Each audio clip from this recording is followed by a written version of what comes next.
من قرآن کریم نے پہلے ہی شروع میں ذالکل کتاب کہا تھا. اس کو کتاب، دنیا کی کوئی کتاب ایسی ہے کہ جس کی زبان آپ نہ جانتے ہوں اور کتاب پڑھتے چلے جاتے ہیں؟ کوئی کتاب آپ بتا دیجیے. زبان نہ جاننا تو ایک طرف، فرض کرو زبان جانتے بھی ہوں اور وہ کتاب کی زبان ذرا مشکل ہو تو آپ ایک آدھ صفحہ پڑھ کے کہہ دیتے ہیں کہ نہیں صاحب میری سمجھ میں نہیں آتی. آپ کتاب پڑھتے ہیں تاکہ سمجھ لیں اس کو. خدا نے بار بار کہا ہے کہ ہم نے اس کو لسان عربی مبین میں واضح طور پر اس کو بیان کیا، لعلکم تعقلون، تاکہ تم سمجھ سکو.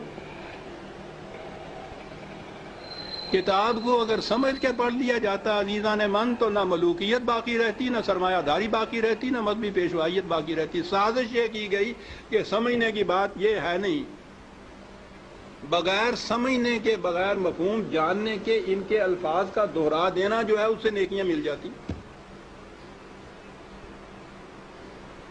ایسا چکر دیا کہ کتاب کا سمجھنا جو تھا، سمجھنا کتاب کا بے معنی ہو گیا.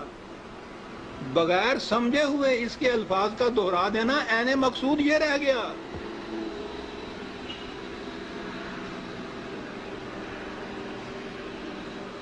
اعلیٰ سے اعلیٰ درجے کی کسی طبیب، حکیم کی، فلاسفر کی نسخوں کی کتاب، ہر مرض کا نسخہ جہاں لکھا ہو اس کے اندر، آپ اس کو سمجھے نہیں اس زبان کو اور وہ نسخے زبانی یاد کر لیں اور صبح اٹھ کے ان کو نسخوں کو رٹتے رہیں، شام تک بولتے رہیں. کچھ پتہ نہ ہو آپ کو کہ سونف کسے کہتے ہیں، ترنجبین کیا ہوتی ہے، اور پڑھتے چلیں. کیا مرض کی شفا مل جائے گی اس طرح سے؟ اس کتاب کا مقصد پورا ہو جائے گا؟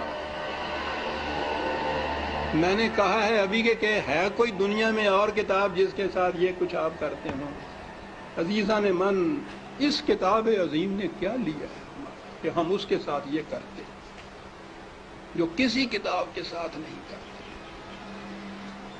یہ سب اس لیے کہ یہ سمجھ میں نہ آ جائے، کہیں ہو نہ جائے آشکارا شرع پیغمبر. کہیں یہ آج ہی کی سازش نہیں ہے، شروع سے چلی آ رہی ہے. یہ لگا دو اس لائن کے اوپر کہ دہراتے جاؤ اس کو ساتھ، بغیر سمجھے.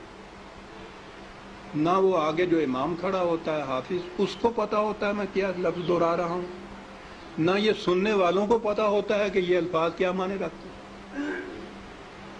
دونوں ہی مطمئن ہوتے ہیں کہ ثواب حاصل ہوتا ہے. اس کتاب کے ساتھ کیا کی تو ہم میں اور ان میں کیا فرق ہے جن کے پاس وہ کتاب نہیں ہے؟ فرق یہ ہے کہ ہم دوہرے مجرم ہیں. ہے بھی کتاب، اور کتاب کو اتنا، اس کو پڑھنا تو کہیں گے نہیں، پڑھنا تو پھر بھی وہ ناظرہ پڑھا جاتا ہے جو دہراتے ہیں. ناظرہ پڑھنا بھی تو یہی ہوتا ہے، الفاظ ہی ہوتے ہیں جن کو دہراتے ہیں ہم.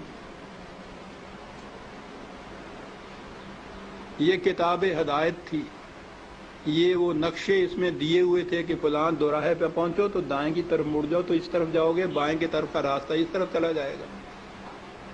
نہیں سمجھتے اس کو. ہر مرض کی شفا تھی اس میں، دہرائے چلے جا رہے. یہ ایک پورا ریلا حفاظ جسے کہتے ہیں، صرف حفظ کیا ہوا کچھ معنی نہیں جانتے. اسی میں وہ پھر قاری آ جاتے ہیں، حفظ بھی کیا ہے، پڑھتے بھی ہیں، پھر قرأت کے ساتھ گا گا کے پڑھا جاتا ہے.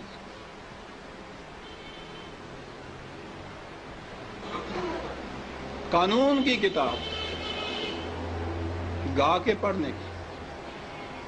قرآن میں یہ لکھا ہوا ہے کہ چوری کرنے والا عورت ہو، چوری کرنے والی ہو، جرم کے عوض میں اس کے ساتھ یہ سزا اس کو دو. اب اس کو آپ گاتے چلے جائیے قانون کو.